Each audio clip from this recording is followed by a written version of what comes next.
विद्यार्थियों, आज आपके मन पसंदीदा YouTube channel mix GK by GK Agarwal sir के माध्यम से कक्षा 6, 7 और 8 के विद्यार्थियों को बताने जा रहे हैं वेटलैंड, आर्द्र भूमि। जवाहर नवोदय विद्यालयों के लिए नवोदय विद्यालय समिति ने अभी कुछ ही दिनों पूर्व एक पत्र भेजा, जिसके माध्यम से पूरे विश्व में वेटलैंड डे, जो कि 2 फरवरी को मनाया गया है, उसके बारे में विद्यार्थियों को अवगत कराना कि वेटलैंड है क्या, इसकी आवश्यकता क्या है, वेटलैंड को डेवलप करना किसी राष्ट्र के लिए क्यों जरूरी है। आज हम इसी संदर्भ में आपको बताने जा रहे हैं कि हर वर्ष 2 फरवरी वेटलैंड डे के रूप में मनाया जाता है। वेटलैंड को हिंदी में आर्द्र भूमि के रूप में जानते हैं।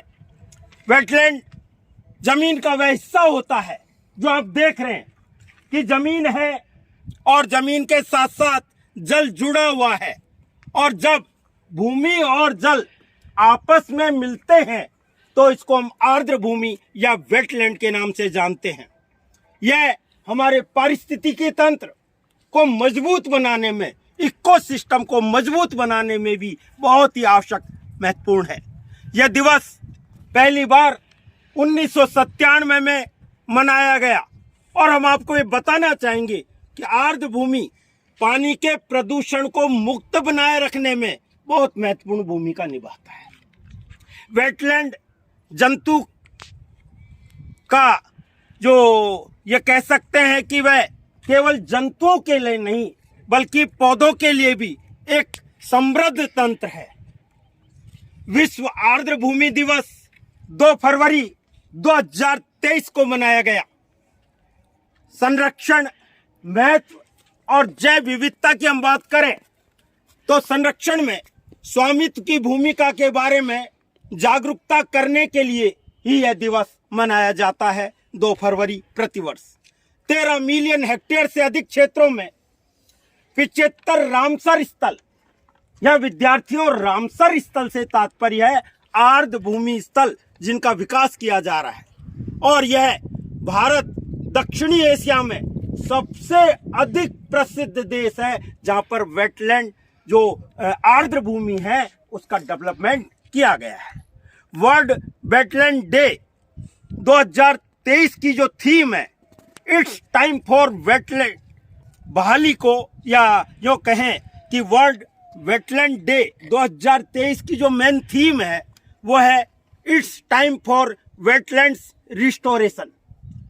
ये रिस्टोरेशन का मतलब है कि हमारी भूमि जो पहले की अवस्था में थी उसी अवस्था को पुनः ले आना, अर्थात जो जीर्ण शीर्ण हो गई उस अवस्था को सुधार करके, मरम्मत करके, उसमें कुछ अन्य विधियों को, तकनीकी को लगा करके उसको वापस से तैयार कर देना और आर्द्र भूमि को काम में ले लेना।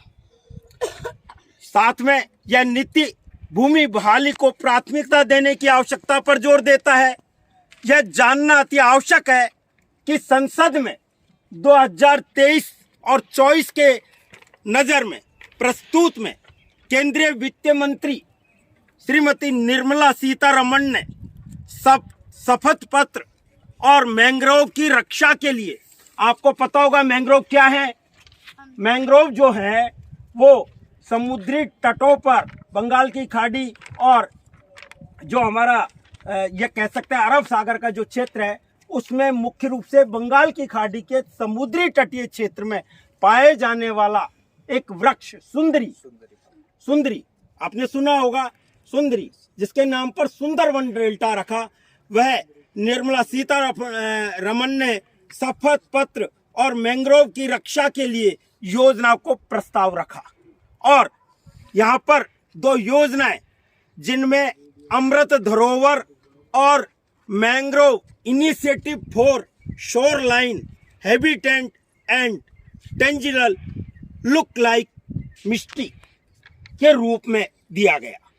30 अगस्त 2021 को संयुक्त राष्ट्र महासंघ में, महासभा में 2 फरवरी को विश्व अधिकार भूमि दिवस जिससे मनाया गया, घोषित किया गया, जो हमारा भूमि का स्वामित्व घटता जा रहा है, यह स्वामित्व पुनः प्राप्त हो और जो भूमि को नुकसान पहुंच रहा है यह नुकसान होने से बच सके।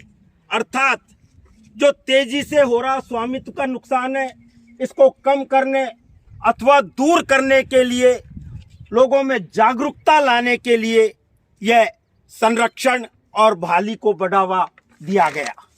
साथ ही साथ यह आर्द्र भूमि है क्या? मैंने आपको थोड़ा बहुत पहले बताया कि आर्द्र भूमि से तात्पर्य है वह भूमि जो कि जल और जो आप स्थल देख रहे हैं, आप साथ साथ में स्थल देख रहे हैं, ये इन दोनों का जो एक संयोग है वही आर्द्र भूमि है। आर्द्र भूमि एक ऐसा स्थान है जहाँ पौधे, पशु प्रजातियां में घनी विविधता पाई जाती है और यह जैव विविधता में भी समृद्ध होती है। यह ऐसे भूमि क्षेत्र हैं जो हमेशा मौसम में संतृप्त या जलमग्न रहते हैं। अब देख लीजिए, ये हमेशा के हमेशा क्या है? जलमग्न है, पानी से ढके हुए। भले पानी कम हो गया हो, जल स्तर कम हो गया हो, लेकिन विद्यार्थियों आप देख रहे हैं, सभी विद्यार्थी इसको देख रहे हैं कि यहाँ पर जल स्तर भले थोड़ा कम हो गया हो, लेकिन यह पूरे वर्ष भर जल से ढका रहता है। मौसम में संतृप्त या जलमग्न रहते हैं। आर्द्र भूमि जल को प्रदूषण से मुक्त बनाती है। आर्द्र भूमि वह क्षेत्र है जो वर्ष भर आंशिक रूप से या पूर्णतः जल से भरा रहता है। और भारत में आर्द्र भूमि यह ठंडे क्षेत्रों में भी हो सकती है, जम्मू और कश्मीर के क्षेत्र में भी हो सकती है, तो जो ग्रीष्म क्षेत्र है, जो हमारे शुष्क क्षेत्र हैं, उनमें भी हो सकती है। यह भारत में आर्द्र भूमि ठंडे या शुष्क इलाके में मध्य भारत के कटिबंधीय मानसून इलाकों से लेकर के मध्य भारत के कटिबंधीय इलाकों और दक्षिण के नमी वाले इलाकों तक भी फैली हुई है।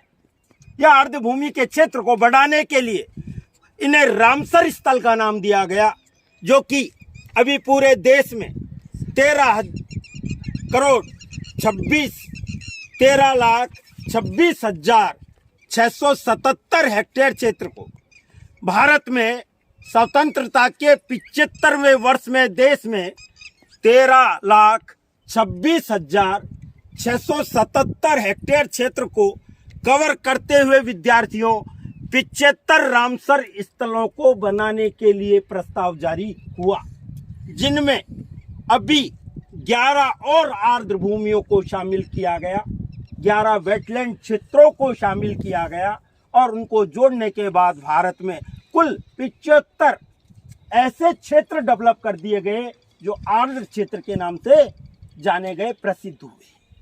ये जो अभी 11 क्षेत्र हैं उनके बारे में मैं आपको संक्षिप्त जानकारी दूंगा, क्योंकि आप में से कुछ प्रवासी विद्यार्थी महाराष्ट्र से, सोलापुर से भी हैं, कुछ राजस्थान से हैं, तो उनको ये जानना चाहिए कि हमारे भारत में जो 75 क्षेत्र हैं उनमें से अभी हाल में जो 11 क्षेत्र जोड़े गए वो कौन कौन से हैं। पहला, उड़ीसा में 3 तपारा झील, हीराकुंड जलाशय और अंसुसा झील। साथ ही मध्य प्रदेश में एक यशवंत सागर, तमिलनाडु में चित्रगुंडी पक्षी अभ्यारण्य, सचिंद्र थेरूर वेटलैंड कॉम्प्लेक्स। मध्य प्रदेश में एक यशवंत सागर, तमिलनाडु में चित्रागुंडी पक्षी अभ्यारण्य, सचिंद्रम थेरूर वेटलैंड कॉम्प्लेक्स क्षेत्र। साथ ही साथ बहुतूर पक्षी अभ्यारण्य। साथ में महाराष्ट्र में काजी रंकुलम पक्षी अभ्यारण्य, ठाणे क्रीक, जम्मू और कश्मीर में Haigam wetland conservation reserve, Shallabug wetland conservation reserve. इस प्रकार से 11 वेटलैंड अभी हाल में जोड़े गए हैं। और जब स्वतंत्रता का 75वां वर्ष मनाया जा रहा था तब तक हमारे कुल मिलाकर 75 वेटलैंड हो गए विद्यार्थी। तो आप मेरी बात को समझ गए होंगे। आपको आज यह अध्ययन करवाने के लिए लाने के पीछे क्या उद्देश्य है, ये भी आप समझ गए होंगे। वेटलैंड्स के बारे में जानकारी देना। वेटलैंड्स जब तक नहीं रहेंगे, क्योंकि यह आज से नहीं, प्राचीन काल से, जब से हमारे जो ऋषि और महात्मा थे जिन्होंने दुर्गा सप्तशती लिखी, और उसमें एक श्लोक लिखा था, यावत भूमंडलम धत्ते शशैलवन काननम तावत तिष्ठति मेदिनाम संतति पुत्र पौत्र की। जब तक इस धरा पर ये वन जंगल जीव जगत रहेगा, हम और हमारे आने वाली पीढ़ी का भरण पोषण होता रहेगा, और जिस दिन ये नष्ट हो जाएगा उस दिन हमें भी बहुत क्षति होगी। इसी जो पारिस्थितिकी संतुलन को बनाए रखने के ध्येय से पूरे विश्व में संयुक्त राष्ट्र महासभा में भी इस पर ध्यान दिया गया, और उसी की अनुपालना में हमारे भारत में यह दिवस विद्यार्थियों के बीच में मनाया जा रहा है, ताकि इसके बारे में वो समझ सकें। आप सभी ने बहुत ही धैर्यपूर्वक इस जानकारी को हासिल किया या नहीं किया? सर। आपको कैसा लगा? बहुत अच्छा लगा। तो आप सभी ने इसको बहुत ध्यान से सुनने का प्रयास किया है, समय दिया है। आपका बहुत बहुत धन्यवाद।